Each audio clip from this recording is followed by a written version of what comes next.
ಚಂದ್ರದೀಪ ವಿರಚಿತ ಆತ್ಮಖ್ಯಾತಿ ಟೀಕೆಯ ಮಧ್ಯದೊಳಗೆ ಉದಿಸಿ ಬಂದಿರುವಂಥ ಅಮೃತಮಯ ಕಲಶಗಳ ಮೇಲೆ ರಾಜಮಲ್ತಿ ಪಾಂಡೆಯವರು ಬರೆದಿರುವ ಬಾಲಬೋಧಿನಿ ಟೀಕೆಯ ಸ್ವಾಧ್ಯಾಯ ನಡೆದಿದ್ದೇವೆ. ನಿರ್ಜರ ಅಧಿಕಾರದ 15ನೇ ಮಗ್ಗಲ ಕಲಶ. ವೇದಿಯ ವೇದ ಕವಿಭಾವಚಲ ವೇದ್ಯತೆ ನ ಖಲು ಕಾಂಕ್ಷಿತಮೇವ ತೇನ ಕಾಂಕ್ಷತಿ ನ ಕಿಂಚನ ವಿದ್ವಾನ್ ಸರ್ವತೋಪಿ ಅತಿವಿರಕ್ತಿಂ ಉಪಯತಿ. ತೇನ ವಿದ್ವಾನ್ ಕಿಂಚನ ನ ಕಾಂಕ್ಷತಿ. ಆ ಕಾರಣದಿಂದ ಸಮ್ಯಕ್ ದೃಷ್ಟಿ ಜೀವನ ಕರ್ಮದ ಉದಯವು ಮಾಡುವಂಥ ನಾನಾ ಪ್ರಕಾರದ ಸಾಮಗ್ರಿಗಳಲ್ಲಿ ಯಾವುದೇ ಸಾಮಗ್ರಿಯು ಕರ್ಮದ ಸಾಮಗ್ರಿಗಳಲ್ಲಿ ಯಾವುದೇ ಸಾಮಗ್ರಿಯು ಜೀವನಿಗೆ ಸುಖದ ಕಾರಣವಿದೆ ಎಂದು ಮನ್ನಿಸುವುದಿಲ್ಲ. ಸರ್ವ ಸಾಮಗ್ರಿಗಳು ದುಃಖದ ಕಾರಣವಿವೆ ಎಂದು ಮನ್ನಿಸುತ್ತಾನೆ. ಮತ್ತೆ ಹೇಗಿದ್ದಾನೆ ಸಮ್ಯಕ್ ದೃಷ್ಟಿ ಜೀವನ? ಸರ್ವತಃ ಅತಿವಿರಕ್ತಿಂ ಉಪೈತಿ. ಸರ್ವತಃ ಎಷ್ಟು ಕರ್ಮಜನಿತ ಸಾಮಗ್ರಿಗಳಿವೆ ಅವುಗಳಿಂದ ಮನ ವಚನ ಕಾಯದ ತ್ರಿಶುದ್ಧಿಯ ಮೂಲಕ ಅತಿವಿರಕ್ತಿಂ ಸರ್ವಥಾ ತ್ಯಾಗ ರೂಪವಾಗಿ ಉಪೈತಿ ಪರಿಣಮಿಸುತ್ತಾನೆ. ಸರ್ವತಃ ಅತಿವಿರಕ್ತಿಂ ಉಪೈತಿ. ಎಷ್ಟು ಕರ್ಮಜನಿತ ಸಾಮಗ್ರಿಗಳಿದಾವೆಯೋ ಯಾವ ಯಾವ ಸಾಮಗ್ರಿಗಳ ಕಡೆಗೆ ಈ ಜೀವದ ದೃಷ್ಟಿ ಹೋಗ್ತಿದೆಯೋ ಈ ಜೀವನಿಗೆ ಯಾವ ಯಾವ ಶುಭಾಶುಭ ಸಾಮಗ್ರಿಗಳ ಕುರಿತಾಗಿ ಒಂದು ಸ್ವಲ್ಪ ಕೂಡ ಆಕರ್ಷಣೆಯ ಭಾವ ಆಗ್ತಿದೆಯೋ ಯಾವ ಯಾವ ಸಾಮಗ್ರಿಗಳ ಆಶ್ರಯದಿಂದ ಮನಸ್ಸಿನ ಮೂಲಕ ಪ್ರವೃತ್ತಿ, ವಚನದ ಮೂಲಕ ಪ್ರವೃತ್ತಿ ಅಥವಾ ಕಾಯದ ಮೂಲಕ ಪ್ರವೃತ್ತಿ ಮಾಡುವಲ್ಲಿ ಜ್ಞಾನದ ಆ ಪ್ರವೃತ್ತಿಯ ಜೊತೆಗೆ ಯಾವ ವಿಕೃತಿ ತಲೆದೋರ್ತಿದೆಯೋ ಅದರಿಂದ ಜ್ಞಾನವಿರಕ್ತಿದೆ. ಮನಸ್ಸಿನ ವಚನದ ಕಾಯದ ಪ್ರವೃತ್ತಿಯಿಂದಲ್ಲ, ಆ ಪ್ರವೃತ್ತಿಯ ಜೊತೆಗೆ ಜ್ಞಾನದ ಅಂಶ. ನೋಡ್ರಿ, ಸ್ವಪರಪ್ರಕಾಶಕ ಜ್ಞಾನದೊಳಗ ನಿಜವಾಗಿ 2 ವಿಧಾನ ಇದೆ ರೀ. ಸ್ವವನ್ನ ಅನುಭೂತಿ ಪೂರ್ವಕನ ತಿಳಿತಾ ಇರ್ತಿದೆ. ಆ ಪ್ರಕಾರದ ತಿಳಿಯುವಿಕೆಯ ಸಮಯದೊಳಗನ ಪರಪ್ರಕಾಶಕ ಜ್ಞಾನ ಪ್ರಕಟ ಆಗ್ತಿದೆ. ಈ ಮಾತು ಸತ್ಯ ಇದ್ರೂ ಕೂಡ ಅದರಲ್ಲೇ ಇನ್ನೂ ಸೂಕ್ಷ್ಮ ಹೀಗಿದೆ. ಸ್ವದೊಳಗ ತನ್ಮಯ ಇದ್ದುಕೊಂಡ ಪರದ ಪ್ರಕಾಶಿತ ಆಗದೇ ಇರುವುದೇನಿದೆ ಅದು ನಿಜವಾಗಿ ಸ್ವಪರ ಪ್ರಕಾಶಕ್ಕಿದೆ. ಇನ್ನೊಂದು ಸಲ ಸ್ವದೊಳಗ ಜ್ಞಾನ ತನ್ಮಯ ಇದ್ದುಕೊಂಡು ಪರ ಅದರೊಳಗೆ ಪ್ರಕಾಶಿತ ಆಗದೇ ಇರೋದು ಪರಂತು ಪ್ರಕಾಶಿತ ಆಗ್ತಾ ಇರ್ತಿದೆ. ಜ್ಞಾನದೊಳಗ ಜ್ಞೇಯ ಪ್ರಕಾಶಿತ ಆಗೋದಾಗೋಲ್ಲ. ಸ್ವಚ್ಛ ನಿರ್ಮಲ ಜ್ಞಾನ ಕನ್ನಡಿಯೊಳಗ ಆಗುವ ಮಾತು ಬೇರೆ ಇದೆ ರೀ. ಆದ್ರೆ ಅದನ್ನ ತಿಳಿಯುವ ಮಾತೇನಿದೆಯಲ್ಲ ಅದು ದುರ್ಬಲತೆ ಇದೆ. ಅದು ಯಾವಾಗ ಯಾರಿಗಾಗ್ತಿದೆ? ಪಂಚಮಗುಣ ಸ್ಥಾನಾವರ್ತಿ ಶ್ರಾವಕನಿಗೆ ಸಾಮಾಯಿಕದ ಸಮಯದೊಳಗ ಪ್ರೌಷಧದ ದೀರ್ಘ ಸಾಧನಾ ಕಾಲದೊಳಗ ಕೆಲವು ಸಮಯ ಆಗ್ತಿದೆ. ಭಾವಲಿಂಗಿ ಸಂತನಿಗೆ 2ನೇ ಗುಣಸ್ಥಾನ ಯೋಗ್ಯ ಯಾವ ಸಾಧನೆ ಇದೆ, ಅದರಲ್ಲಿ ಯಾವ ಪ್ರತ್ಯಕ್ಷ ಅನುಭೂತಿ ಇದೆ, ಸಾಧನೆನೂ ಇದೆ, ಅನುಭೂತಿನೂ ಇದೆ, ತನ್ಮಯತೆನೂ ಇದೆ. ಆ ಸಮಯದೊಳಗ ಮತ್ತು ಕ್ಷಪಕ ಶ್ರೇಣಿ ಆರೂಢ ಮಾಡಿರುವಂಥ ಜೀವನಿಗೆ 8ನೇ ಗುಣಸ್ಥಾನದ ಪ್ರಾರಂಭದ ಸಮಯದಿಂದ ಹಿಡಿದು ಸಾದಿಯ ಅನಂತ ಕಾಲದವರೆಗೆ ಪರ ಪ್ರಕಾಶಿತ ಆಗ್ತಿದೆ ಅಂಥೇಳಿ ಹೇಳಲಿಕ್ಕೆ ಬರ್ತಿದೆ ವಿನಃ ಪರಕ್ಕೆ ಸಂಬಂಧಿಸಿದ ಅಂಶ ಮಾತ್ರ ಕೂಡ ಜ್ಞಾನದ ಪ್ರವೃತ್ತಿ ಇರುವುದಿಲ್ಲ. ನಿಜವಾಗಿ ಅದು ಪರಪ್ರಕಾಶಕ ಜ್ಞಾನ. ಇದ ಮೇಲಿಂದಾಯಿತು. ಇನ್ನು 4ನೇ 5ನೇ 6ನೇ ಗುಣಸ್ಥಾನದೊಳಗ ಯಾವ ಶುಭೋಪಯೋಗ ರೂಪದ ಸಮಯ ಇದೆ, ಕಾಲ ಇದೆ. ನಾವು ಶುಭೋಪಯೋಗ ಅನ್ನೋದಕ್ಕಿಂತ ಸ್ವರೂಪ ಸ್ಥಿರತೆಯ ಪ್ರತ್ಯಕ್ಷ ಪುರುಷಾರ್ಥದ ಸಮಯ ಇದೆ ಅಲ್ಲ, ಆ ಸಮಯದೊಳಗ ಯಾವ ಪರ ಪ್ರಕಾಶಿತ ಆಗ್ತಿದೆ ಅದರ ಜೀವವನ್ನು ತನ್ನ ಮಾರ್ಗದಿಂದ ತಡೆಯುವುದಿಲ್ಲ. ಅದು ಏನಿದೆ, ಪರಪ್ರಕಾಶಕ ಜ್ಞಾನ ಇದೆ. ಸಮ್ಯಕ್ ದೃಷ್ಟಿಯ ಜೀವನದೊಳಗೆ ಇವು 2 ಪರಪ್ರಕಾಶ. ಪರವನ್ನು ತಿಳಿತಿದೆ, ಪರವನ್ನು ಭೋಗಿಸ್ತಿದೆ. ಪರದ ಆಶ್ರಯದಿಂದ ಮನಸ್ಸಿನ ಪ್ರವೃತ್ತಿ, ವಚನದ ಪ್ರವೃತ್ತಿ, ಕಾಯದ ಪ್ರವೃತ್ತಿ ಆಗ್ತಿರ್ತಿದೆ. ಆದರೂ ಕೂಡ ಆ ಕಾಯವನ್ನು ಅವಲಂಬಿಸಿ ಕಾಯದ ಮೂಲಕ, ವಚನದ ಮೂಲಕ, ಮನಸ್ಸಿನ ಮೂಲಕ ಯಾವ ಪ್ರವೃತ್ತಿ ಆಗ್ತಿದೆಯಲ್ಲ ಅದರೊಳಗೆ ಜ್ಞಾನದ ಅಂಶ ಇದೆಯೋ ಅಥವಾ ಇಲ್ಲದೆ. ಜ್ಞಾನದ ಅಂಶ ಅದರೊಳಗೆ ಚೈತನ್ಯದ ಅಂಶ ಇದೆಯೋ ಅಥವಾ ಇಲ್ಲರಿ? ಇದೆ. ಆದರೂ ಕೂಡ ಚೈತನ್ಯ ನಿಜ ವಸ್ತುವಿನ ಸಾಧನೆಯೊಳಗ ಅಥವಾ ಅದರ ಸನ್ಮುಖ ಪ್ರವೃತ್ತಿಯೊಳಗ ಆ ಚೈತನ್ಯ ಅಂಶ ಬಾಧೆ ಮಾಡುವುದಿಲ್ಲ. ಯಾಕೆ ಮಾಡುವುದಿಲ್ಲ ಅಂತಂದ್ರೆ ಉಳಿದ ಚೈತನ್ಯದ ಅಂಶ ಏನಿದೆಯಲ್ಲ ಅದರಿಂದ ವಿರಕ್ತಿ ಇದೆ. ಯಾವುದರಿಂದ?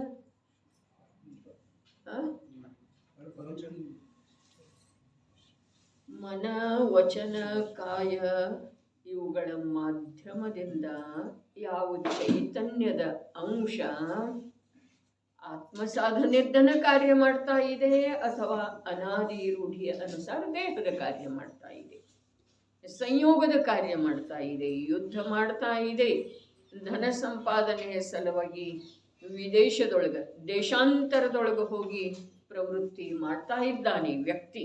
ಸಮ್ಯಕ್ ದೃಷ್ಟಿ 4ನೇ 5ನೇ ಅವನಿಗೆ ಯಾವ ಎಲ್ಲ ಪರಾವಲಂಬಿ ಪ್ರವೃತ್ತಿಯೊಳಗ ತನ್ನ ಚೈತನ್ಯದ ಅಂಶ ವರ್ತಿಸ್ತಾ ಇದೆಯಲ್ಲ ಆ ಚೈತನ್ಯದ ಅಂಶದಿಂದ ಉಳಿದ ಪ್ರಗಟ ಚೈತನ್ಯನ ಸ್ವಭಾವದ ಕಡೆಗೆ ಪ್ರವೃತ್ತಿ ಇದೆಯಲ್ಲ ಅದು ವಿರಕ್ತಿ ಇದೆ. ಸ್ಥೂಲ ರೂಪದಿಂದ ಹೇಳಿದ್ರೆ ಜ್ಞಾನವೇ ಪರಸನ್ಮುಖ ವಿಷಯದ ಜೊತೆಗೆ ಏಕಾಗ್ತಾ ಇರುವಂತಹ ಜ್ಞಾನದ ಅಂಶದಿಂದ ವಿರಕ್ತಿ ಇದೆ. ಜ್ಞಾನವೇ ವಿರಕ್ತಿ ಇದೆ. ಜ್ಞಾನದ ಕೆಲವು ಅಂಶವೇ ದುರ್ಬಲತೆಯಿಂದ ಪರದ ಜೊತೆಗೆ ಏಕಾಗ್ತಾ ಇದೆ. ಜ್ಞಾನದ ಅಂಶ ಇಲ್ದಿದ್ರ ಮನ, ವಚನ, ಕಾಯದ ಪ್ರವೃತ್ತಿ ಆಗೋ ಸಾಧ್ಯ. ಅದನ್ನೇ ಹಿಂದಿನ ಕಲಶದೊಳಗೆ ಏನು ಹೇಳಿದರು, ಸಾಮಗ್ರಿಗಳದಾವಂದ ಮೇಲೆ ಭೋಗಿಸ್ತಾನೆ ಕೂಡ. ಭೋಗಿಸ್ತಾನೆ ಅಂದಮೇಲೆ ಇರಬೇಕಾಗ್ತಿದೆ. ಮನಸ್ಸು ಎಲ್ಲಿಯ ತನಕ ಇದೆ ರೀ? ಕಾಯಿ ಎಲ್ಲಿಯ ತನಕ ಇದೆ? ಅರೇ, ಆತ್ಮ ಪ್ರದೇಶದ ಕಂಪನೆ ಎಲ್ಲಿಯವರೆಗೆ ಇದೆ ಅದು ಪ್ರವೃತ್ತಿನೇ ಇದೆ ರೀ. ಭೋಗ್ಸತ ಅಂದ್ರೆ ಈ ಸೂಕ್ಷ್ಮ ಮತ, ಈ ಜೀವಕ್ಕನ ಈ ಕಲಶದ ಮಾಧ್ಯಮದಿಂದನ ತಿಳ್ಕೊಳ್ಳುವಂಥ ಒಂದು ಅವಕಾಶ ಇದೆ. ಈ ಜೀವಕ್ಕನ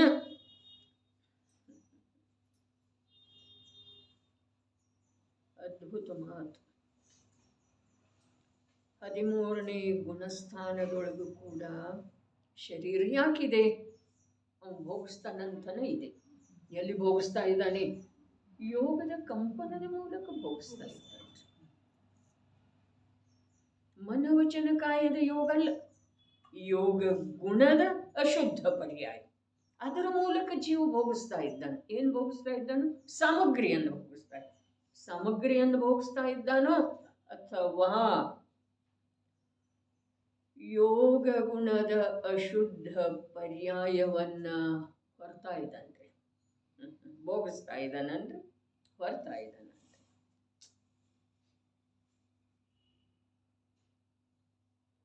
ಅದ್ಭುತ ಮಹಿಮೆ ಇದೆ ಜೀವದ ಅಂತಃ ಸಾಧನೆಯಿಂದ. ಈ ಜೀವ ಆ ಆಂತರ್ಯದ ಮಹಾಪದಾರ್ಥವನ್ನ ಲಕ್ಷ್ಯದೊಳಗೆ ತಂದುಕೊಳ್ಳದ್ದನ, ಆ ಮಹಾಪದಾರ್ಥದೊಳಗೆ ತನ್ನತನದ ಸ್ಥಾಪನೆ ಮಾಡಿ ನಿರ್ಭಾರ ನಿರಾಕುಲ ಶಾಂತಿಯ ಅನುಭವ ಮಾಡದ್ದನ ವ್ಯರ್ಥವಾಗಿ ವಿಕಲ್ಪದ ಭಾರವನ್ನ ಹೊರ್ತಾ ಇದ್ದಾನೆ. ಜ್ಞಾನವನ್ನ ಮರೆತು ವಿಕಲ್ಪದ ಅನುಭವ ಮಾಡ್ತಾ ಇದ್ದಾನೆ. ಚೈತನ್ಯ ಮಹಾಪದಾರ್ಥವನ್ನ ಗಣಿಸದೆ ದೇಹದ ಅನುಭವ ಮಾಡ್ತಾ ಇದ್ದಾನೆ. ಅನಂತ ಭಾವಿ ಪರ್ಯಾಯಗಳ ಸುಖ ರಾಶಿಯ ಅನುಭವ ಮಾಡಿ ತೃಪ್ತ ಆಗುವ ಕಲೆಯನ್ನ ಕಲಿತುಕೊಳ್ಳದೆ ಇರುವ ಕಾರಣದಿಂದ ನಾಳೆ ಆಧನದಿಂದ ಸುಖಿ ಆಗ್ತಿದೆ, ನಾಳೆ ಮಗನಿಂದ ಸುಖ ಆಗ್ತೀನಿ, ಸುಖ ಆಗ್ತಿದೆ. ಅರೆ, ಈ ರೋಗ ದೂರ ಆಯಿತು ಅಂತಂದ್ರೆ ಸುಖ ಆಗ್ತಿದೆ. ಈ ಭವ ಬಿಟ್ಟ ಮೇಲೆ ಪುಣ್ಯದ ಫಲ ಬರ್ತಿದೆಯಲ್ಲ ದೇವಗತಿಯೊಳಗ, ಅಲ್ಲಿ ಸುಖ ಆಗ್ತಿದೆ. ಎಷ್ಟೆಷ್ಟು ಇವನ ಆರೈಕೆ ಇದೆ ರೀ. ಯಾಕೆ ಅಂತಂದ್ರ ಆ ಒಂದು ತನ್ನ ಭಾವಿ ಪರ್ಯಾಯಗಳ ಸುಖ ನಿಧಿಯ ಆಶ್ರಯ ಮಾಡಿ ನಿರಾಕುಲ ಆಗುವುದರ ವಿಶ್ವಾಸ ಮೂಡಿ ಬರುವಂಥ ಕಲೆಯನ್ನು ಕಲಿತುಕೊಳ್ಳದೇ ಇರುವುದರಿಂದ ಇಷ್ಟೆಲ್ಲ ಆಶೆ ಮಾಡ್ತಾ ಇದ್ದಾನೆ. ನಾಳೆ ಸುಖ ಹಾಗೆ ಆಗ್ತಿದೆ. ಈ ಏನ ಧನವನ್ನ ದುಪ್ಪಟ್ಟಾಗುವ ಸಲುವಾಗಿ ಇಟ್ಟಿದ್ದೇನೋ ಇನ್ನು ಬರೀ 4 ತಿಂಗಳು ಅಥವಾ 6 ತಿಂಗಳು, ಅದರ ನಂತರ ಸುಖ ಇದೆ. ಮನೆಯದೇನು ಕೆಲಸ ಕೊನೆಗೆ ಬಂದದ್ದು ಇದೆ, ಫಿನಿಶಿಂಗ್ ಬಾಕಿ ಇದೆ. ಅದರ ನಂತರ ಆರಾಮ್ ಅರಮನೆಯೊಳಗೆ ಮಗನ ಮದುವೆ ನಿಶ್ಚಿತ ಆದದ್ದು ಇದೆ. ಒಳ್ಳೆ ಮನೆಯಿಂದ ಸೊಸೆ ಬರ್ತಾ ಇದ್ದಾಳೆ. ಆಮೇಲೆ ಆರಾಮನ. ಹೀಗ ಜೀವ ಪರಪದಾರ್ಥದ ಪರ್ಯಾಯವನ್ನ ಬಯಸಿ ಆಶೆಯ ಕಡಲೊಳಗ ಸುಖದ ಬಿಂದುವನ್ನು ಪಡೆಯದೆ ದುಃಖದ ಸಾಗರದೊಳಗ ಮುಳುಗುತ್ತಾ ಇದ್ದಂತೆ. ಏನಿದೆ, ಇಂದು ಎಲ್ಲರೂ ದುಃಖ ಅನುಭವ ಮಾಡ್ತಾ ಇದ್ದೇವೆ. ಆದ್ರೆ ಭವಿಷ್ಯದ ಸುಖದ ಭ್ರಾಂತಿಯೊಳಗ ಆ ದುಃಖವನ್ನ ದುಃಖ ಅಂಥೇಳೇನ ಗಣಿಸ್ತಾ ಇಲ್ಲ. ನಾಳೆ ಸುಖದ ಭ್ರಾಂತಿಯೊಳಗ ದುಃಖದ ಅನುಭವದ ಕಡೆಗೆ ವಾಸ್ತವ ದೃಷ್ಟಿಯನ್ನು ಹರಿಸ್ತಾನೇ ಇಲ್ಲ. ಒಂದು ಮಾತು ಇದೆ ರೀ, ಯಾವಾಗಲೂ ಜಿನಾಗಮದ ಆಶ್ರಯವನ್ನು ದೀರ್ಘ ಕಾಲದಿಂದ ಮಾಡಿ ನಡ್ಕೊಂಡು ಬರ್ತಾ ಇರುವಂಥ ನಮಗೆ ತಿಳ್ಕೊಳ್ಬೇಕಾದಂಥ ಒಂದು ಮಾತು ಇದೆ. ವರ್ತಮಾನ ಪರ್ಯಾಯದಲ್ಲಿ ಇರುವಂಥ ಅತ್ಯಂತ ದಯನೀಯ ಪರವಶತೆ ಲಕ್ಷಿಡೋದು. ನಾವು ಇಷ್ಟು ದೀರ್ಘಕಾಲದಿಂದ ಜಿನಾಗಮದ ಸಂಯೋಗ ಮಾಡಿಕೊಂಡು ಬರ್ತಾ ಇದ್ದೇವಲ್ಲ, ನಾವು ತಿಳಿಯಲೇಬೇಕಾದಂಥ ಮಾತು ವರ್ತಮಾನದ ಅತ್ಯಂತ ದಯನೀಯತೆಯ ಪರವಶತೆ ನಮ್ಮನ್ನು ದಯನೀಯ ಮಾಡಿಬಿಟ್ಟಿದೆ. ಅಂಥ ಪರವಶತೆ, ಆ ಪರವಶತೆಯೊಳಗ ಆಗ್ತಾ ಇರುವಂಥ ಭಯಂಕರ ಭಾವಹಿಂಸೆ. ಎರಡು ಮಾತಾಡೋಲ್ಲ. ವರ್ತಮಾನ ಪರ್ಯಾಯದೊಳಗೆ ಇರುವಂಥ ದಯನೀಯ ಪರವಶತೆ, ಆ ಪರವಶತೆಯೊಳಗ ಆಗ್ತಾ ಇರುವಂಥ ಭಯಂಕರ ಭಾವಹಿಂಸೆ. ಇದನ್ನ ನಾವು ಲಕ್ಷ್ಯದೊಳಗ ಹೇಗಿದೆಯೋ ಹಾಗೆ, ಅರೆ ಇಷ್ಟು ಶಬ್ದದಿಂದ ಅದರದ ಅಂದಾಜು ಬರುವುದಿಲ್ಲ, ಆದ್ರೂ ಕೂಡ ಶಬ್ದವನ್ನು ಬಳಸೋದು ಅನಿವಾರ್ಯ ಇದೆ. ಅಲ್ಲಿ ದಯನೀಯ ವಿಶೇಷಣ ಹಚ್ಚಿತು. ಎಲ್ಲಿ? ಪರವಶತೆಗೆ. ಇಲ್ಲಿ ಭಯಂಕರ ವಿಶೇಷತೆಯನ್ನು ಹಚ್ಚಿತು. ಯಾವುದಕ್ಕ? ಭಾವಮರಣಕ್ಕ. ಆದ್ರೆ ಆ ವಿಶೇಷಣಗಳನ್ನು ಮೀರಿದ್ದು ಇದೆ ಅದ, ಆ ಭಾವಮರಣ ಮತ್ತು ಆ ಪರವಶತೆ. ಅದು ಎಲ್ಲಿಯವರೆಗೆ ನಮಗ ಆಗಮಜ್ಞಾನವೆಂಬ ಪ್ರಖರ ಪ್ರಕಾಶದೊಳಗ ಕಾಣಿಸುವುದಿಲ್ಲವೋ ಅಲ್ಲಿಯವರೆಗೆ ನಮಗ ಸ್ವವಶ ಆಗುವಂಥ ಭಾವಹಿಂಸೆಯನ್ನ ತಪ್ಪಿಸುವ ಏಕೈಕ ಕಾರಣ ಸ್ವರೂಪ ಧ್ರುವ ನಿಜ ತತ್ವದ ಮಹಿಮೆ ಬರೋದು ಸಾಧ್ಯ. ತ್ರಿಕಾಲಿ ವಸ್ತುವನ್ನು ತಿಳಿಯಬೇಕಾದ್ರೆ ವರ್ತಮಾನದ ಜ್ಞಾನ ಬೇಕೋ ಅಥವಾ ಬೇಡ? ಪ್ರಶ್ನೆ ಇತ್ತು 2 ದಿವಸದಿಂದ ನಿಮ್ದ. ಇದೇ ರೀ ವರ್ತಮಾನದ ಜ್ಞಾನ. ನಾ ಮನುಷ್ಯ ಇದ್ದೇನೆ, ನಾ ಶ್ರೀಮಂತ ಇದ್ದೇನೆ, ನಾ ನಿರೋಗಿ ಇದ್ದೇನೆ, ನಾನು ಈ ಪ್ರಕಾರ ದೀರ್ಘ ಜೀವನ ಮಾಡಿರುವಂಥ ಅನುಭವಿ ಇದ್ದೇನೆ. ಇದು ಯಾವುದು ವರ್ತಮಾನದ ಜ್ಞಾನ ಅಲ್ಲ. ವರ್ತಮಾನದ ಜ್ಞಾನ ಇಷ್ಟ ಇದೆ ರೀ, ನಾನು ಸಮಯಕ್ಕೆ ಯಾವ ರೀತಿ ದಯನೀಯತೆಯಿಂದ ಪರವಶ ಆಗ್ತಾ ಇದ್ದೇನೆ. ನನ್ನ ಮೇಲೆ ದಯೆ ಮಾಡುವಂಥವ್ರು ಯಾರೂ ಇಲ್ಲ. ಯಾವ ಪರವಶೀಭೂತ ನಾನು ಎಷ್ಟೂ ಕಾಲದವರೆಗೆ ಆದ್ರೂ ಕೂಡ ನನ್ನ ಮೇಲೆ ದಯೆ ಮಾಡುವಂಥ ಪರಪದಾರ್ಥ ಲೋಕದೊಳಗೆ ಇಲ್ಲ ಮತ್ತು ಯಾವ ಕಾಲದೊಳಗೂ ಇರೋದು ಸಾಧ್ಯ ಇಲ್ಲ. ಇನ್ನು ಅನಂತ ಕಾಲ ಕಳೆದ ನಂತರ ಕೂಡ ಇರೋದು ಸಾಧ್ಯ. ವೀತರಾಗಿ ಭಗವಂತರು ಈ ಜೀವದ ಮೇಲೆ ದಯೆ ಮಾಡ್ತಾರೇನ? ಅರೆ ಶಬ್ದನೇ ಇದೆ, ವೀತರಾಗಿ ನನ್ನ ಕುರಿತಾಗಿ ಅವರ ಅಂತರಂಗದೊಳಗ ಪ್ರೀತಿಯ ಒಂದು ಅಂಶ ಯಾವಾಗೂ ಜಾಗೃತ ಆಗೋ ಸಾಧ್ಯ.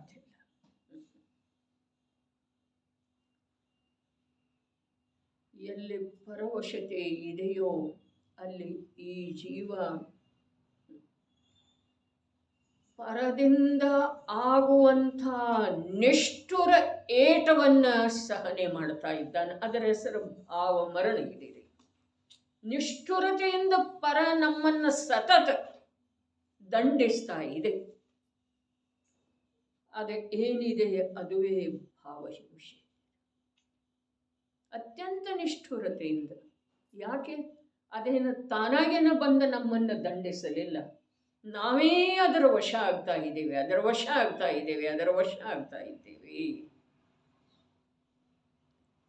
ಅದಕ್ಕೆ ಹೇಳಿದರು, ಈ ಶರೀರ ಎಷ್ಟದರ ಕಡೆಗೆ ಗಮನ ಹರಿಸ್ತೇವೆಯೋ, ಎಷ್ಟದನ್ನು ಪೋಷಿಸ್ತೇವೆಯೋ, ಅಷ್ಟ ನಿಜವಾಗಿ ಅದು ಆತ್ಮನ ಶೋಷಣೆ ಮಾಡ್ತಿದೆ.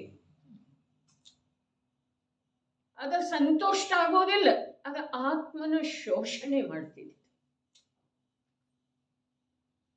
ಆದ್ರೂ ಕೂಡ ಅದರ ನಿರ್ದಯತೆಯಿಂದ ಆತ್ಮನ ಶೋಷಣೆ ಮಾಡಿದ್ರೂ ಕೂಡ ಅದರ ದೋಷ ಅಂಶ ಮಾತ್ರನೂ ಇಲ್ಲ. ಇವತ್ತು ತಾನಾಗೇನ ಅದರ ಭಿನ್ನ ಎಷ್ಟು ಹತ್ತಿದಂಗ ಅದೇ ಶರೀರದ ಮುಖ್ಯತೆಯಿಂದ ಹೇಳಿತು. ಇನ್ನು ಭಿನ್ನ ಪದಾರ್ಥಗಳ ಅವು ಹೇಗ ನಮ್ಮನ್ನ ದಂಡಿಸದೇ ಇರೋ ಸಾಧ್ಯ ಇದೆ ಹೇಳ್ರಿ? ದಂಡಿಸಿ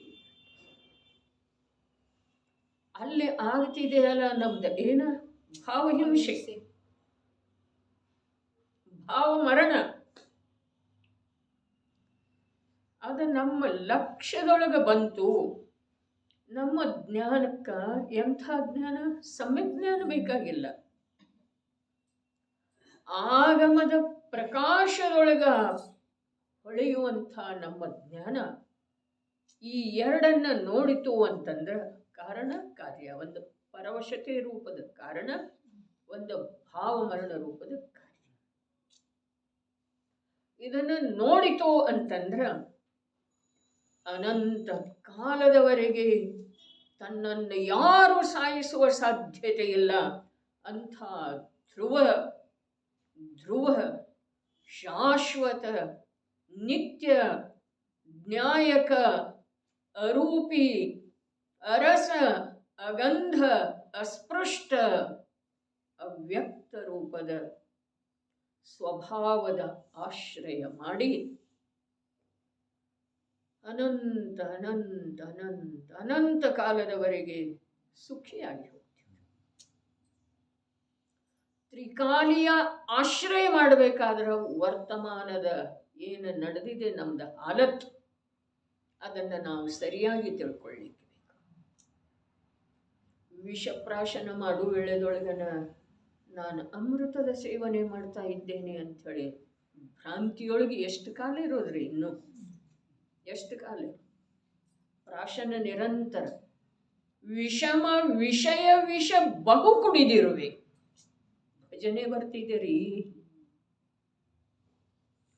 ವಿಷಯ ವಿಷಮ ವಿಷ ಬಹು ಕುಡಿದಿರುವೆ, ಕುಳಿತುಕೋ ನಿಜಗುಣ ಛಾಯೆಯ ಕೆಳಗೆ.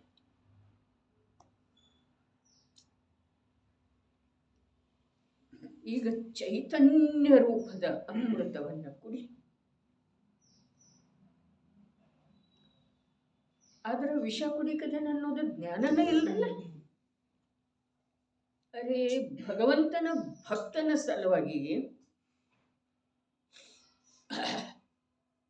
ಸಿದ್ಧಸೇನ ದಿವಾಕರ ಹೇಳ್ತಾನೆ, ಪ್ರಭು ನಿನ್ನ ಭಕ್ತಿಯೊಳಗೆ ಒಂದಾಗಿ ಹೋಗಿರುವಂಥ ಜೀವ ನೀರನ್ನೇ ಕುಡಿದ್ರೂ ಕೂಡ ಆ ನೀರ ಅವನಿಗೆ ಅಮೃತದ ಕೆಲಸ ಮಾಡ್ತಿದೆ.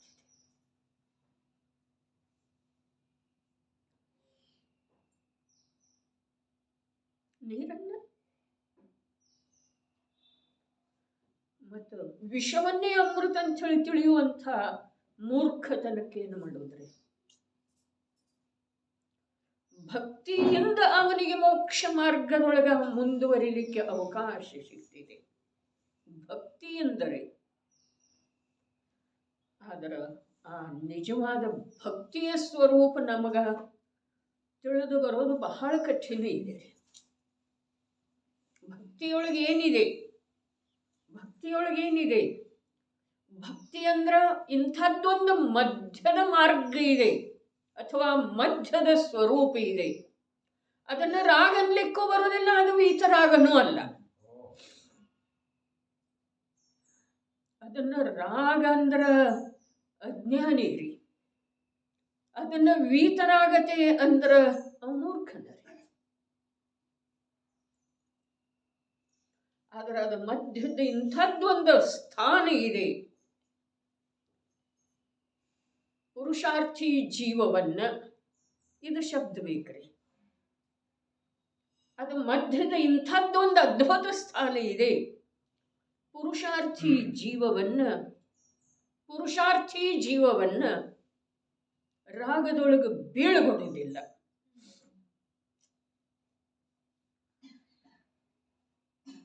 ವೀತರಾಗತೆಗೆ ತಲುಪಿಸಿಯೇ ತಲುಪಿಸ್ತಿದೆ.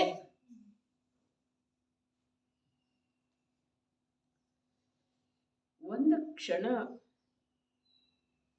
ಒಂದು ಗಂಟೆಯ ಸ್ವಾಧ್ಯಾಯ, ಇದು ಭಕ್ತಿನೇ ಇದೆ ರೀ, ಇದು ಭಕ್ತಿನೇ ಇದೆ, ಅದು ಸ್ವಾಧ್ಯಾಯನೇ ಇದೆ. ಮಂದಿರದೊಳಗೆ ಹೋಗಿ ಏನು ಕೈ ಜೋಡಿಸಿ ಕಣ್ಣು ಬಿಟ್ಟು ನೋಡ್ತೇವಲ್ಲ, ನಿರೂಪಿಸದೆ ಕಣ್ಣು ಬೆಳಕಿಸದನ್ನ ನೋಡ್ತೇವೆ, ಅದು ಸ್ವಾಧ್ಯಾಯ ಇದೆ, ಇದು ಭಕ್ತಿ ಇದೆ. ನಾವು ಒಂದೊಂದು ಕಾರ್ಯಕ್ಕೆ ಒಂದೊಂದು ಸೀಮಿತ ಮಾಡಿಟ್ಟಿದ್ದೇವಲ್ಲ, ಹಾಗೆ ಅರ್ಥ ಇಲ್ಲ. ಇದು ಭಕ್ತಿ ಇದೆ. ಏನು ಹೇಳ್ತಾ ಇತ್ತು? ಒಂದು ಗಂಟೆ ಸಮಯದೊಳಗ ಒಂದು ಕ್ಷಣ ಶುದ್ಧ ಸದೃಶ್ಯ ಇರುವಂಥ, ದೇಹದಿಂದ ಅತ್ಯಂತ ಭಿನ್ನ ಇರುವಂಥ ಶುದ್ಧ ಸದೃಶ್ಯ ಚೈತನ್ಯ ಪ್ರಕಾಶ ಮಾತ್ರ, ದೇಹದಿಂದ ಅತ್ಯಂತ ಭಿನ್ನ ಇರುವಂಥ ನಿಜ ವಸ್ತುವಿನ ಕುರಿತು, ಅರ್ಥಾತ್ ತನ್ನ ಕುರಿತು ಒಂದು ಗಂಟೆಯೊಳಗ ಒಂದು ಸಮಯ ಕೂಡ ಕ್ಷಯೋಕ್ಷಮ ಜ್ಞಾನದೊಳಗ ಅದರ ವಿಶ್ವಾಸ ಆಯಿತು ಅಂತಂದ್ರ ಅದರಂಥ ಭಕ್ತಿ ಯಾವುದಿದೆ?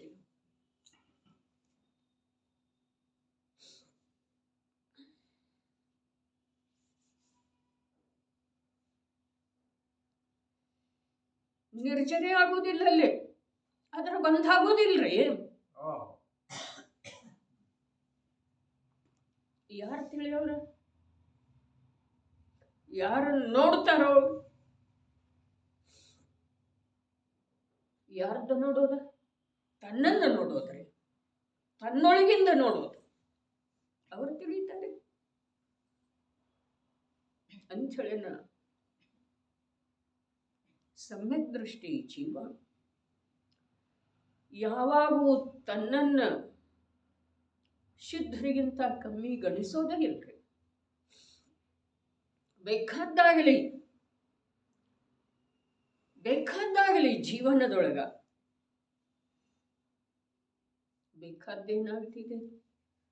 ಬೇಕಾದ್ದೇನಾಗ್ತಿದೆ ತನ್ನ ಕಲ್ಪನೆಗೆ ಮೀರಿದ್ದ, ತನ್ನ ಅಂದಾಜದಿಂದ ವಿರುದ್ಧ ಆಗ್ತಿದೆ ಏನಿಲ್ಲ, ಏನ ಅದುವೇ ಆಗ್ತಿದೆ. ನಮ್ಮ ಅಂದಾಜದ ಅನುಸಾರ ಯಾವುದಾಗ್ತಿದೆ? ಯಾವುದೇ ಒಂದು ತಪ್ಪು ಕ್ರಮ ನಿಯಮಿತ ಪರ್ಯಾಯದೊಳಗೆ ಬಂತಲ್ಲ ಕಾವ್ಯದೊಳಗ, ಲಕ್ಷಾಂತರ ಬಾರಿ ಪ್ರಯತ್ನ ಮಾಡಿದ ನಂತರ ಎಂದೋ ಒಂದು ಮನಸ್ಸಿನ ಅನುಕೂಲ ಕಾರ್ಯ, ಲಕ್ಷಾಂತರ ಬಾರಿ ಲಕ್ಷಾಂತರ ಕಾರ್ಯಗಳ ಕುರಿತಾಗಿ ಉದ್ಯಮ ಮಾಡ್ತಾ ಇರುವಂತಹ ಜೀವನದೊಳಗೆ ಎಂದೋ ಒಂದು ಕಾರ್ಯ ಅವನ ಮನೋನುಕೂಲ ಆಗ್ತಿದೆ. ಅದಕ್ಕೆ ಹೇಳ್ತು, ಬೇಕಾದ್ದಾಗಲಿ ಅವ ತನ್ನನ್ನು ಸಿದ್ಧರಿಗಿಂತ ಕಡಿಮೆ ಗಣಿಸೋದೇ ಇಲ್ಲ. ಇಲ್ಲ ಅನ್ನರ್ಲೆ ಯಾಕೆ ಗಣಿಸಾವ? ಸಿದ್ಧರಿಗಿಂತ ಕಮ್ಮಿ ಇಲ್ಲನರೇ ಯಾವ?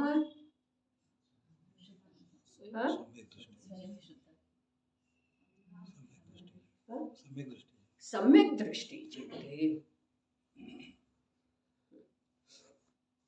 ಸನ್ನಿವೇಶದ ಜೊತೆಗೆ ಏಕ. ತಮ್ಗೆ ಯಾವುದು ಗೊತ್ತಿದೆ ಆ ಉತ್ತರ ಹೇಳೋದಲ್ಲ. ಸಮ್ಯಕ್ ದೃಷ್ಟಿ ಜೀವ ಎಂಥದೇ ಪ್ರಸಂಗದೊಳಗ ತನ್ನನ್ನು ಸಿದ್ಧರಿಗಿಂತ ಕಮ್ಮಿ ಗಣಿಸೋದನ್ನೇ ಇಲ್ಲ. ಯಾಕೆ ಗಣಿಸೋದಿಲ್ಲ? ಅರೆ ಅವ ತನ್ನನ್ನ ಯಾವ ಪ್ರಗಟ ಸಿದ್ಧ ಇದ್ದಾರೋ ಅದೇ ಪ್ರಕಾರ ತ್ರಿಕಾಲಿ ಸಿದ್ಧನನ್ನಾಗಿ ನೋಡಿದನ್ರಿ. ಇನ್ನು ಪ್ರತಿಯೊಬ್ಬ ಜೀವ ಅಂಥವನಾದ, ಪ್ರತಿಯೊಬ್ಬ ಜೀವ ಅಂಥವನಾದ. ನೋಡ್ಲಿಲ್ಲ ಅವ ದುಃಖಿ ಅದನ್ರಿ, ನೋಡಿದ ಅವ ಸುಖಿ ಅದನ್ರಿ. ಬರೇ ದೃಷ್ಟಿಯ ವ್ಯತ್ಯಾಸ ಇದೆ. ದೃಷ್ಟಿಯೊಳಗ ನಿಜ ತತ್ವ ಬಂತು ಅಂತಂದ್ರೆ ಅವನಿಗೆ ದುಃಖ ಇಲ್ಲವೇ ಇಲ್ಲ. ದೃಷ್ಟಿಯೊಳಗೆ ನಿಜ ತತ್ವ ಎಲ್ಲಿಯವರೆಗೆ ಬರುವುದಿಲ್ಲ ಅಲ್ಲಿಯವರೆಗೆ ದುಃಖ ಯಾವುದೇ ಕಾರಣದಿಂದ ದೂರ ಆಗೋ ಸಾಧ್ಯನೇ ಇಲ್ಲ. ನಾವು ಬೇಕಾದ ನಾಟಕ ಮಾಡ್ಲೇರೆ, ಎಷ್ಟು ಪ್ರಕಾರದ್ದು ನಾಟಕ ರೀ. ಬೇಕಾದ ಗಳಿಗೆಗೊಂದು ಏನೇನು ಹೊಳಿತಿದೆಯೋ ಏನೇನು ತೋರಿಸ್ತಿದೆಯೋ ಅದೆಲ್ಲ. ಆದ್ರೆ ಅದು ಯಾವುದರಿಂದನೂ ಅರೇ ನಿಜ ಶುದ್ಧಾತ್ಮ ತ್ರಿಕಾಲಿ ಧ್ರುವ ನ್ಯಾಯಕ ತತ್ವ ದೇಹದಿಂದ ಭಿನ್ನ ಚೈತನ್ಯ ಸ್ವರೂಪ ನಿರಂತರ ತಿಳಿಯುವ ನೋಡುವ ಕಾರ್ಯ ಮಾಡ್ತಾ ಇರುವಂಥ ಯಾವ ವಿಸ್ಮಯಕಾರಿ ವಸ್ತು ಇದೆಯೋ ಆ ವಸ್ತುವಿನ ಜೊತೆಗೆ ವರ್ತಮಾನದ ಶ್ರದ್ಧಾ ಜ್ಞಾನ ಮೊದಲಾದ ಅನಂತ ಗುಣದ ಪರ್ಯಾಯಗಳ ಒಂದು ಸಮಯ ಅಭೇದಾಗಿ ಎಲ್ಲಿಯವರೆಗೆ ಆ ವಸ್ತು ರೂಪದ ಅನುಭವ ಆತ್ಮನ ಸರ್ವ ಪ್ರದೇಶದೊಳಗೆ ಆಗುವುದಿಲ್ಲವೋ ಅಲ್ಲಿಯವರೆಗೆ ಅವು ಮಾಡುವಂಥ ಎಲ್ಲ ನಾಟಕಗಳಿಂದ ದುಃಖ ಆಗೋದ, ದುಃಖ ಪರಂಪರೆನ ನಡೆಯೋದ. ಅದಕ್ಕೆ ರತ್ನಕರ್ಣ ಶ್ರಾವಕಾಚಾರಕಾರರೇನು ಹೇಳಿದ್ರು? ಸದೃಷ್ಟಿ ಜ್ಞಾನ ವೃತ್ತಾನಿ ಧರ್ಮಂ ಧರ್ಮೇಶ್ವರ ವಿದುಹು. ಧರ್ಮದ ಅಧಿನಾಯಕ ತೀರ್ಥಂಕರ ಪ್ರಭು ಹೇಳಿದಾರಪ್ಪ, ನಿಂಗೆ ಕೇಳೋದಿದ್ರೆ ಕೇಳು, ವಿಚಾರ ಮಾಡೋದಿದ್ರೆ ಮಾಡು, ಬಿಡೋದಿದ್ರೆ ಬಿಟ್ಬಿಡು, ನಾಳೆ ಮಾಡೋದಿದ್ರೆ ನಾಳೆ ಮಾಡು, ಮುಂದಿನ ಭಾವದೊಳಗೆ ಮಾಡೋದಿದ್ರೆ ಮುಂದಿನ ಭಾವದೊಳಗೆ ಮಾಡು. ಏನ ಸದೃಷ್ಟಿ ಜ್ಞಾನ ವೃತ್ತಾನಿ ಧರ್ಮ. ಯಾರು ಹೇಳಿದರೆ? ತೀರ್ಥಂಕರ ಪರಮದೇವ ಹೇಳಿದ್ದಾರೆ, ತ್ರಿಲೋಕ ಪೂಜ್ಯ ಭಗವಂತರ ಹೇಳಿದ್ದಾರೆ, ಇಂದ್ರ ವಂದಿತ ಜಿನದೇವ ಹೇಳಿದ್ದಾರೆ. ಏನ ಸದೃಷ್ಟಿ ಜ್ಞಾನ ವೃತ್ತಾನಿ ಧರ್ಮ. ಮುಂದ ಯದೀಯ ಪ್ರತ್ಯನೇಕಾನಿ ಭವಂತಿ ಭವ ಪದ್ಧತಿ. ಇದನ್ನು ಹೊರತುಪಡಿಸಿ ಏನೇನು ಇದೆಯಲ್ಲ, ಬಿಳಿ ವಸ್ತ್ರ, ಗಂಧ, ದರ್ಶನ, ಮಂತ್ರ, ಉಪವಾಸ, ಎಷ್ಟಿದಾವ? ಬೇಕಾದಷ್ಟು ಹೊಸ ಹುಟ್ಟಿಕೊಳ್ತಾವ್ರಿ ಧರ್ಮದ ಹೆಸರಿನ ಮೇಲೆ ಕಾರ್ಯಗಳ. ಇದನ್ನ ಧರ್ಮ ಅಂತಾರೆ, ಅದನ್ನ ಧರ್ಮ ಅಂತಾರೆ, ಅದನ್ನ ಧರ್ಮ ಅಂತಾರೆ, ಅದನ್ನ ಧರ್ಮ ಅಂತಾರೆ, ಅದನ್ನ ಧರ್ಮ ಅಂತಾರೆ. ಯಾರ್ಯಾರಿಗೆ ಯಾವ್ಯಾವ್ದು ತಿಳಿತಿದೆಯೋ ಅದನ್ನ ಧರ್ಮ ಅಂತಾರೆ. ಯಾರ್ಯಾರಿಗೆ ಯಾರು ಯಾವುದನ್ನು ಹೇಳುವಂಥವ್ರು ಭೇಟಿ ಆಗ್ತಾರೋ ಅವರನ್ನು ಗುರು ಅಂತಾರೆ. ಆದ್ರ ಯದೀಯ ಪ್ರತ್ಯನೀಕಾನೇ ಭವಂತಿ ಭವ ಪದ್ಧತಿ. ಎಲ್ಲವೂ ಭವ ಇದೆ, ಸಂಸಾರ ಇದೆ, ಸಂಸಾರದ ಪರಂಪರೆ ಇದೆ. ನಿನಗೇನು ಮಾಡೋದಿದೆ ನಿರ್ಣಯ ಮಾಡ, ಮುಂದಿನ ಸಮಯ ನಿಂದಲ್ಲ. ಅದಕ್ಕೆ ಹೇಳಿತು ಪರವಶತೆ ಅತ್ಯಂತ ದೀನ. ಎಷ್ಟು ದೀನ ಎಲ್ಲೆಲ್ಲಿ ಆಗ್ತೇವೆ ಅನ್ನೋದು ಬುದ್ಧಿಪೂರ್ವಕ ಎಷ್ಟೆಷ್ಟು ತಿಳಿದು ಬರ್ತಿದೆಯೋ ಅಷ್ಟು ತಿಳ್ಕೊಳ್ಳೋ ಪ್ರಯತ್ನ ಮಾಡೋದು. ಆಮೇಲೆ ಅದರ ಹಿಂದೆ ಅಬುದ್ಧಿಪೂರ್ವಕ ಎಷ್ಟು ಗುಣಿತ ಇದೆ ಅದನ್ನ ಅಂದಾಜು ಮಾಡೋದು ಪರವಶತೆ ಇದ್ದ.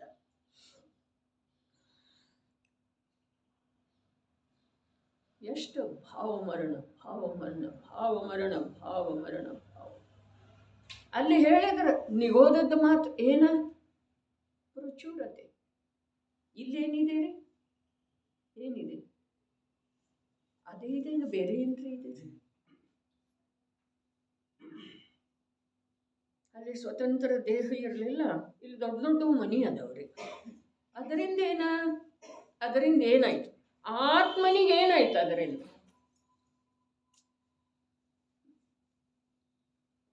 ದೇಹ ಬುದ್ಧಿ ಎರಡೂ ಕಡೆ ಸಮಾನನ ಕಾರ್ಯ ಮಾಡ್ತಾ ಇದೆಯಲ್ಲ, ನಿಗೋದದಲ್ಲಿ ಮತ್ತೆ ಇಲ್ಲಿ ಸಮಾನನ.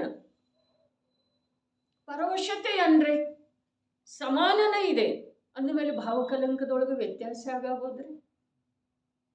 ಹಾಗಾದ್ರೆ ಅಲ್ಲೇ ಅದಕ್ಕೆ ಪ್ರಚುರತೆ ಯಾಕಂದ್ರು ಒಂದು ವಿಷಯ ಬಿಟ್ಟು ಒಂದು ವಿಷಯ ಕಡೆ ಹೋಗೋದಿಲ್ಲ. ಸಮಾನನ ಭಾವಕಲಂಕ ಇರುವ ವೇಳೆದೊಳಗ ದೇಹ ಬುದ್ಧಿ ಪರವಶತೆ ಸಮಾನನ ಇರುವ ವೇಳೆದೊಳಗ ಅಲ್ಲಿ ಪ್ರಚುರತೆ ಯಾಕೆ ಹೇಳಿದ್ರು? ಅಲ್ಲಿ ಆ ಭಾವಕಲಂಕವನ್ನು ನೋಡುವ ಅವಕಾಶ ಇಲ್ಲ, ಅದರಿಂದ ಬಿಡುಗಡೆ ಹೊಂದುವ ಸಾಮರ್ಥ್ಯ ಇಲ್ಲ, ಯೋಗ್ಯತೆ ಇಲ್ಲ ಅಂಥೇಳಿ ಪ್ರಚುರತೆ. ಇಲ್ಲೇನ್ರೆ ಅದರಿಂದ ಕಮ್ಮಿ ಆಗಿದೆ ಇದು ಮಾತೆಲ್ಲ ಸುಧಾರ್ತಾ ಇದೆ. ಇಲ್ಲಿ ಬಸ್ ಯೋಗ್ಯತೆ ಇದೆ, ಅದನ್ನು ನೋಡುವ. ಅದಕ್ಕೆ ನೋಡೋದು ಹೇಳಿತ್ರಿ. ವರ್ತಮಾನದೊಳಗೆ ಏನಿದೆ, ವರ್ತಮಾನದೊಳಗೆ ಜಗತ್ತಿನಲ್ಲಿ ಏನು ನಡೆದಿದೆ ಅದನ್ನು ನೋಡುವ ಮಾತಿಲ್ಲ. ತನ್ನ ಪರ್ಯಾಯದೊಳಗೆ ವ್ಯಕ್ತ ರೂಪದಿಂದ ಏನು ನಡೆದಿದೆ ಅದನ್ನು ನೋಡುವ ಮಾತಿದೆ. ಏನು ನಡೆದಿದೆ? ಪರವಶತೆ ಭಾವಕಲಂಕ, ಭಾವಮರಣ. ಪರವಶತೆ ಭಾವಮರಣ. ಆ ಪರವಶತೆಗೆ ವಿಶೇಷಣ ಹೆಚ್ಚಿತು, ಅತ್ಯಂತ ದಯನೀಯ. ಭಾವಮರಣಕ್ಕೆ ವಿಶೇಷಣ ಹಚ್ಚಿತು, ಭಯಂಕರ. ಅಲ್ಲಿ ಭಾವಕಲಂಕದ ಪ್ರಚುರತೆ ಇದೆ, ಇಲ್ಲಿ ಭಯಂಕರ ಭಾವಮರಣ ಆಗ್ತಾ ಇದೆ. ಇವೆರಡೂ ಶಬ್ದದ ಏಕಾಂತದೊಳಗೆ ಚಿಂತನ ಮಂಥನ ಮಾಡೋದು. ಕೇಳಿದ ವಿಷಯದ ಬಗ್ಗೆ ಚಿಂತನೆ ಮಾಡದಿದ್ರೆ ಏನೂ ತಿಳಿಯೋದಿಲ್ರಿ, ಏನೂ ಲಾಭ ಆಗುವುದಿಲ್ಲ. ಕಡಿಮೆ ನಿಯಮ ಹೀಗಿದೆ, 1 ಗಂಟೆ ಕೇಳಿದ್ರೆ 3 ಗಂಟೆ ಚಿಂತನೆ ಮಾಡ್ಲಿಕ್ಕೆ ಬೇಕ್ರಿ. ಅಂದ್ರೆ ವಿಷಯ ಕರಗತಾಗೋ ಸಾಧ್ಯ ಇದೆ, ಇಲ್ಲ ಅಂದ್ರೆ ಇಲ್ರಿ. ಕೇಳಿ ಹೋಯ್ತಾರೆ, ಒಳಗೇನಾಗಬೇಕಲ್ಲ, ಆ ವಿಷಯದ ಕುರಿತು ಜ್ಞಾನ ಏನು ಮಾಡಲಿಕ್ಕೆ ಬೇಕು? ಚರವಣಿಗೆ. ಇಲ್ದಿದ್ರೆ ಇದ್ರದ್ದು ಇಷ್ಟಕ್ಕೆ ಸೀಮಿತ ಆಯ್ತು ಅಂತಂದ್ರೆ ಇದರ ಫಲ ಏನಿಲ್ರಿ. ಏನಿರಬಹುದು ಇದರ ಫಲ? ಒಂದಿಷ್ಟೇನ್ರಿ ಪರದೊಳಗೆ ಅನುಕೂಲತೆ, ಸಂಯೋಗದೊಳಗೆ ಅನುಕೂಲತೆ ಆಗಬಹುದು. 4 ಲಕ್ಷ 4 ಕೋಟಿ ಧನ ಸಿಗ್ಬಹುದು. ಅದನ್ನು ಭೋಗ್ಸಾವ ಯಾವಾಗ? ಯಾವಾಗ?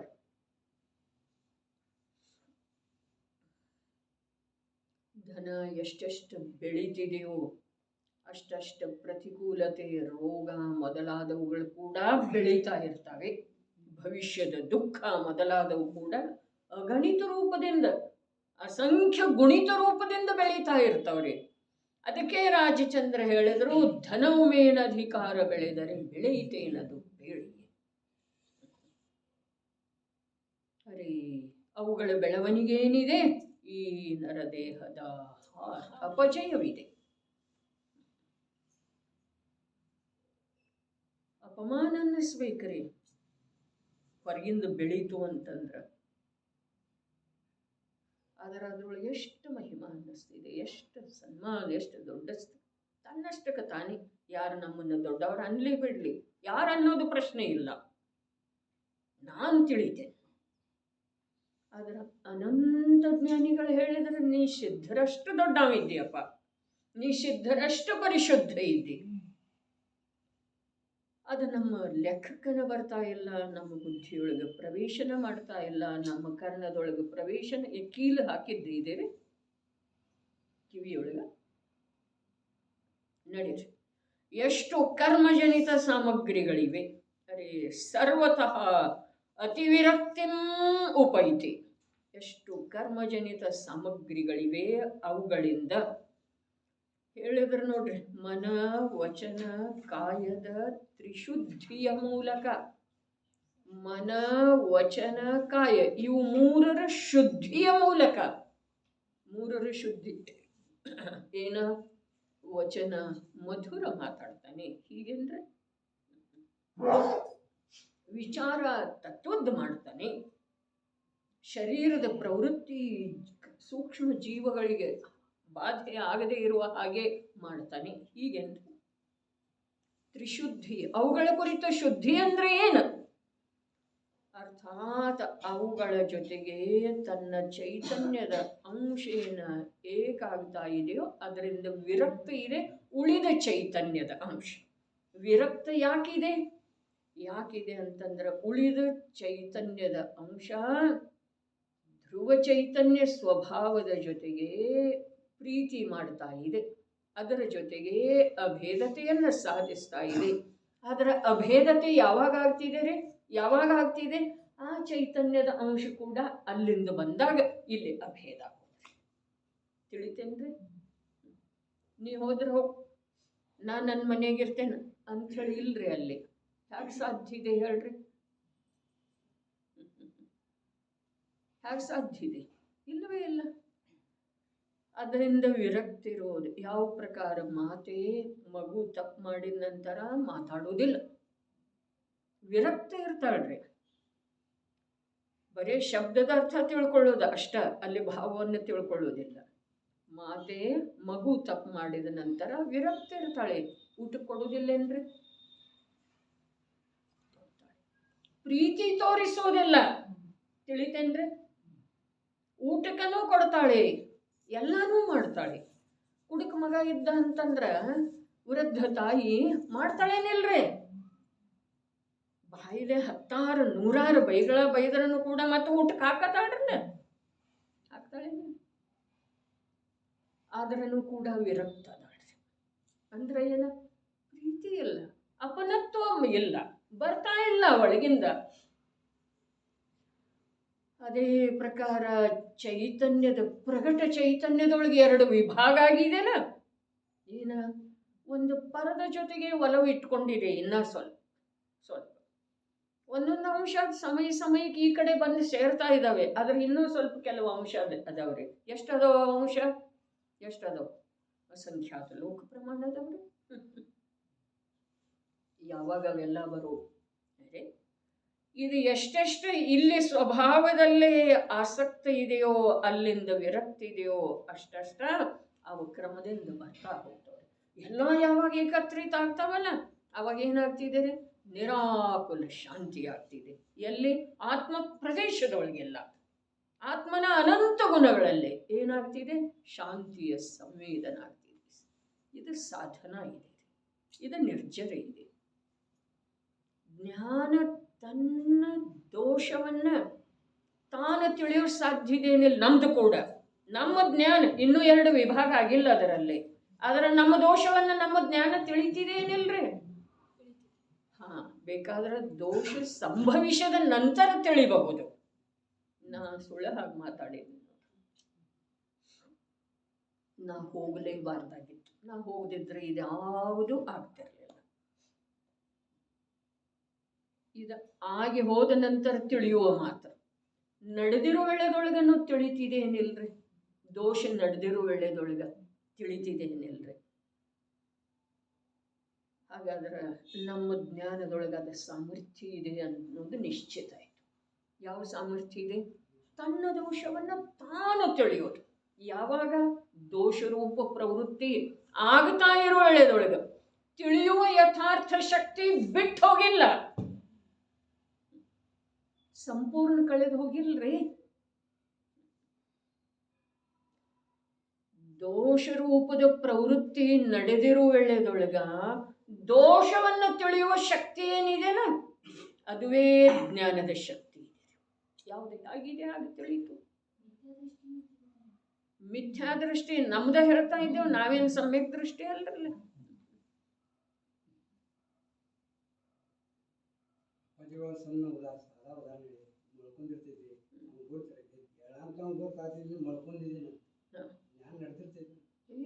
ಎಷ್ಟು ಗಾಢ ನಿದ್ದೆ ಹತ್ತಿತ್ತು ನನಗೆ. ನಿದ್ದೆ ಹತ್ತಿದವನಿಗೆ ಹೇಗೆ ತಿಳಿತಿದೆ? ಸ್ವಪ್ನಂತೂ ತಿಳಿಯತಿದೆ, ಸ್ವಪ್ನಂತೂ ಕಾಣ್ತಿದೆ. ಹೇಗೆ ನೋಡ್ತಾನ್ರಿ? ಕಣ್ಲೆ ನೋಡ್ತಾನ.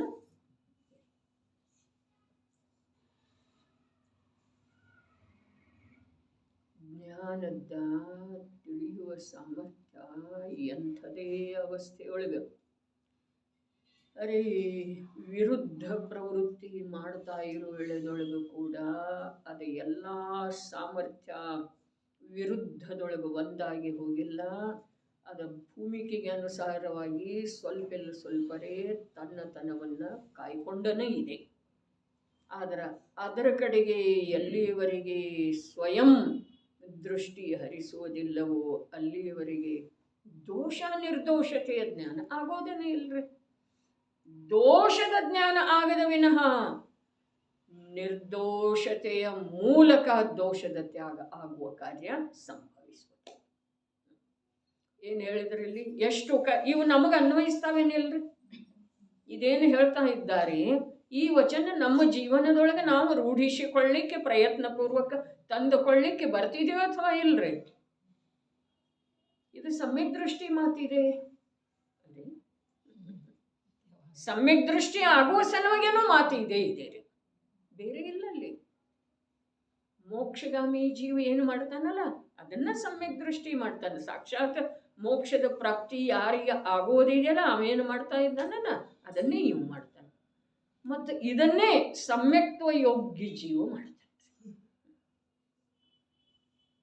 ಕರ್ಮಜನಿತ ಎಷ್ಟು ಸಾಮಗ್ರಿಗಳಿವೆ ಅವುಗಳಿಂದ ಮನ ವಚನ ಕಾಯದ ತ್ರಿಶುದ್ಧಿಯ ಮೂಲಕ ಸರ್ವಥಾ ತ್ಯಾಗರೂಪವಾಗಿ ಪರಿಣಮಿಸುತ್ತಾನೆ. ಸರ್ವಥಾ ತ್ಯಾಗರೂಪವಾಗಿ ಮನವಚನದ ಪ್ರವೃತ್ತಿದ್ದಂತೂ ಅವನೊಳಗೆ ಗ್ರಹಣನೇ ಇಲ್ಲ. ಆದರೆ ಮನ ವಚನ ಕಾಯದ ಜೊತೆಗೆ ಯಾವ ಚೈತನ್ಯದ ಅಂಶ ಇದೆಯಲ್ಲ, ಅದರಿಂದ ಉಳಿದ ಚೈತನ್ಯ ಅಂಶೇನ ಸ್ವಭಾವದ ಒಲುಮೆ ಮಾಡ್ತಾ ಇದೆಯಲ್ಲ, ಅದರಿಂದ ಏನಿದೆ, ವಿರಕ್ತ ಇದೆ, ಸಂಪೂರ್ಣ ಸರ್ವತಃ ಸರ್ವತಃ. ಬಹಳ ಅದ್ಭುತ ಮಾತಿದೆ. ಭೇದಜ್ಞಾನದ ಸೂಕ್ಷ್ಮ ಮಾತ ಇದರೊಳಗ ಪ್ರಕಟ ಆಗೋ ಸಾಧ್ಯ ಇದೆ, ಕಂಡು ಬರೋದು ಸಾಧ್ಯ ಇದೆ. ಅದರದ ಶ್ರದ್ಧೆ ಮಾಡುವಂಥದ್ದು ಅವಕಾಶ ಇದೆ. ಹೇಗಿದ್ದಾನೆ ಸಮ್ಯಕ್ ದೃಷ್ಟಿ ಜೀವ? ಎಷ್ಟು ಕರ್ಮಜನಿತ ಸಾಮಗ್ರಿಗಳಿವೆ. ಕಣ್ಣು ಬಿಟ್ಟರೆ ಬರೀ ಎಲ್ಲ ಕರ್ಮಜನಿತ ಸಾಮಗ್ರಿನ ಅದಾವೆ. ಕಣ್ಣು ಮುಚ್ಚಿದ ನಂತರ ಕೂಡ ಕಣ್ಣಿನ ಮೂಲಕ, ಅರ್ಥಾತ್ ಇಂದ್ರಿಯ ಜ್ಞಾನದ ಮೂಲಕ ಯಾವವುಗಳ ನಮ್ಮ ಬುದ್ಧಿಯೊಳಗ ಸ್ವೀಕೃತ ಇದಾವೆಯೋ ಅವು ಎಲ್ಲ ಕರ್ಮಜನಿತ ಸಾಮಗ್ರಿನ ಅದಾವೆ. ಕಣ್ಣು ಮುಚ್ಚಿದ ನಂತರ ಕೂಡ, ಕಣ್ಣು ಬಿಟ್ಟ ನಂತರ ಅಂತೂ ಎಲ್ಲ ಅವೇ ಇದಾವೆ. ನಮಗೆ ನಮ್ಮ ಕರ್ಮದ ಉದಯದಿಂದ ಪದಾರ್ಥ ಹಾಗೆ ಕಾಣಿಸ್ತಿದೆ, ಮನೋಹರವಾಗಿ ಕಾಣಿಸ್ತಿದೆ, ಅಸಹ್ಯವಾಗಿ ಕಾಣಿಸ್ತಿದೆ, ಬೇಡ ಅನ್ನಿಸ್ತಿದೆ, ದ್ವೇಷೋತ್ಪಾದಕವಾಗಿ ಕಾಣಿಸ್ತಿದೆ, ರಾಗೋತ್ಪಾದಕವಾಗಿ ಕಾಣಿಸ್ತಿದೆ.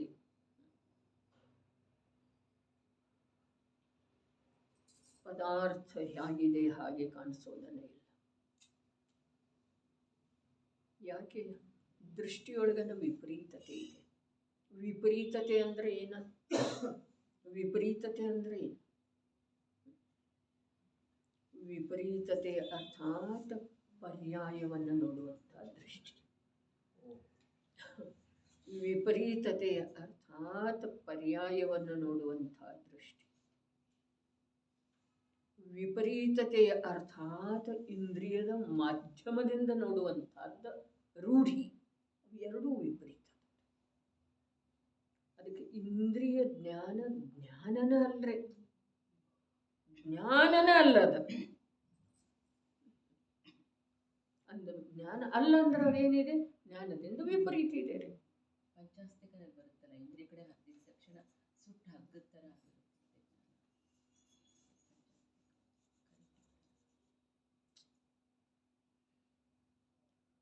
ಇಂದ್ರಿಯದ ಮೂಲಕ ಜ್ಞಾನ ಯಾವ ಪ್ರವೃತ್ತಿ ಮಾಡ್ತಿದೆಯೋ ಅದು ಜ್ಞಾನದ ಸ್ವರೂಪನ ಅಲ್ಲ, ಜ್ಞಾನದಿಂದ ವಿರುದ್ಧ ಇದೆ. ಹಾಗಾದ್ರೆ ಏನೇನು ಅದಾವು ಇಂದ್ರಿಯ ಜ್ಞಾನದ ಮೂಲಕ ಯಾವ್ಯಾವ ತಿಳಿದು ಬರ್ತಾವಲ್ಲ ಅವೆಲ್ಲ ಏನದವ್ರಿ? ಕರ್ಮ ಸಾಮಗ್ರಿ. ನಿಜ ವಸ್ತು ಅಲ್ಲ, ತಾನಲ್ಲ, ಎಲ್ಲವೂ ಕರ್ಮ ಸಾಮಗ್ರಿ. ಎಲ್ಲಿ? ಇಂದ್ರಿಯ ಜ್ಞಾನ. ಏನೇನು ತಿಳಿದು ಬರ್ತೀವಿ ಮತ್ತೇನಿದೆ? ಅರೆ, ದಿವ್ಯ ಧ್ವನಿ ಆಲಿಸಿದ ನಂತರ ಯಾವ ಜ್ಞಾನ ಆಗ್ತಿದೆಯೋ ಅದು ತನ್ನ ಜ್ಞಾನ ಅಲ್ಲ, ತನ್ನ ವಿಕೃತ ಜ್ಞಾನ ಇದೆ ರೀ. ಅದು ಕೆಟ್ಟೋದ ಹಾಲಿದೆ.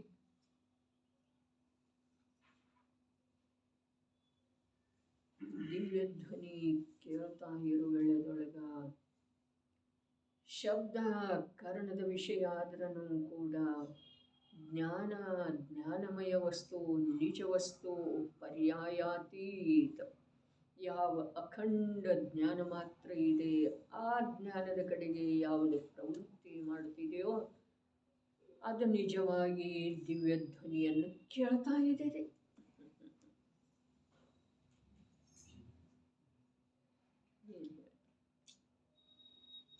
ಕರ್ಣದ ವಿಷಯ ಶಬ್ದ ಇದ್ರೆ ಕರ್ಣ ಮಾಡಲಿಲ್ಲ, ಅದು ವಿಷಯವನ್ನಾಗಿ ಮಾಡಿಕೊಳ್ಳಿ. ಅದು ಹೇಗೆ ಮಾಡಿಕೊಳ್ಳೋಕೆ ಸಾಧ್ಯ ಇದೆ? ಅರೆ ಚೈತನ್ಯದ ಅಂಶ ಅಲ್ಲಿ ಭಾವೇಂದ್ರಿಯ ಇದೆ ಅಲ್ಲ, ಕರ್ಣರೂಪದ ಭಾವೇಂದ್ರಿಯ ಇದೆ ಅಲ್ಲ.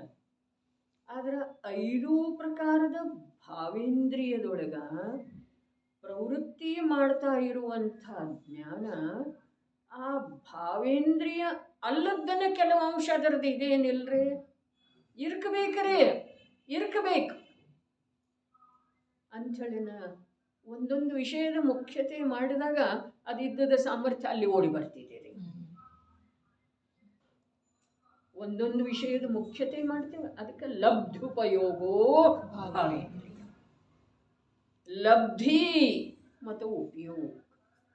ಉಪಯೋಗ ಏನಿದೆ ಅದು ಒಂದು ಸ್ವಂತ ಆಸ್ತಿ ಇದೆ ರೀ. ಲಬ್ಧಿ ಏನಿದೆ ಅದು ಕರ್ಮದ ಉದಯದಿಂದ ಪ್ರಾಪ್ತವಾಗಿರುವಂಥ ತನ್ನದೇ ಅವಸ್ಥೆ ಇದೆ ರೀ. ಅದಕ್ಕೆ ಇದೇ ಭೇದ ವಿಜ್ಞಾನ ರೀ.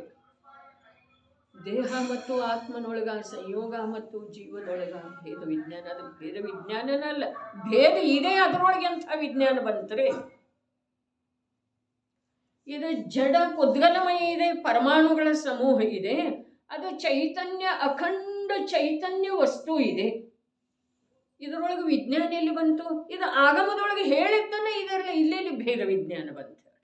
ಭೇದ ವಿಜ್ಞಾನ ಎಲ್ಲಿ? ಒಂದು ಜ್ಞಾನದೊಳಗ ಏನು ಕಾರ್ಯ ನಡೆದಿದೆಯಲ್ಲ, ಇಂದ್ರಿಯದ ಸನ್ಮುಖ ಪ್ರವೃತ್ತಿ ಮಾಡ್ತಾ ಇರುವಂಥ ಜ್ಞಾನ, ಇಂದ್ರಿಯದ ಸನ್ಮುಖ ಪ್ರವೃತ್ತಿ ಮಾಡುವ ಶಕ್ತಿಯುಕ್ತ ಜ್ಞಾನ, ಪ್ರವೃತ್ತಿ ಮಾಡುವ ಜ್ಞಾನ ಎರಡದವ್ರೆ. ಒಂದು ಶಕ್ತಿ ಏನಿದೆ ಅದು ಲಬ್ಧಿ ಇದೆ, ಪ್ರವೃತ್ತಿ ಏನಿದೆ ಅದು ಉಪಯೋಗ ಇದೆ. ಎರಡು ಪ್ರಕಾರ. ಇನ್ನು ನಿಜವಾಗಿ ಆ ಪ್ರವೃತ್ತಿ ಏನಿದೆಯಲ್ಲ ಅದು ಆ ಶಕ್ತಿಯ ಅನುಸಾರ, ಇದು ನೋಡುವ ಶಕ್ತಿ ನನ್ನೊಳಗಿದೆ, ನೋಡಲೇಬೇಕು, ಹೀಗೇನಾದರೂ ನಿಯಮ ಇದೆ ಅಂದರೆ. ಕೇಳುವ ಶಕ್ತಿ ನನ್ನಲ್ಲಿ ಇದೆ, ಕೇಳಲೇಬೇಕು, ಹೀಗೇನಾದರೂ ನಿಯಮ ಇದೆಯೇನ? ಇಲ್ಲ. ಕೇಳುವ ವೇಳೆದೊಳಗೂ ಕೂಡ ಕೇಳುವುದನ್ನು ಬಿಟ್ಟು ಬೇರೆ ಏನೋ ಮಾಡ್ತಾ ಇರ್ತೇವ್ರಿ. ನಾವು ಮಾಡ್ತೇವೇನಿಲ್ರಿ? ಇಲ್ಲೇ ಕೇಳುವ ವೇಳೆದೊಳಗೂ ಕೂಡ ಕೇಳುವುದನ್ನು ಬಿಟ್ಟು ಬೇರೆ ಏನ್ರೆ ಮಾಡ್ತೇವೆ. ಆ ಲಬ್ಧಿ ಇದೆ, ಅದರ ಉಪಯೋಗ ಇಲ್ಲ. ಉಪಯೋಗ ಬೇರೆ ಕಡೆ ಇದೆ. ಹಾಗಾದ್ರೆ 5 ಇಂದ್ರಿಯಗಳ ಲಬ್ಧಿ ಏನಿದೆ ಅದನ್ನು ಬಿಟ್ಟು ಬಿಡೋಣ. ಉಪಯೋಗಮಯನಾದಂಥ ಆತ್ಮನ ಕಡೆಗೆ ಉಪಯೋಗದ ಪ್ರವೃತ್ತಿ ಆಗೋದು ಸಾಧ್ಯ ಇದೆ, ಸುಲಭ ಇದೆ. ಮಾಡದಿದ್ರೆ ಮಹಾ ಅಪರಾಧ ಇದೆ. ಅದುವೇ ಸಂಸಾರ ಇದೆ.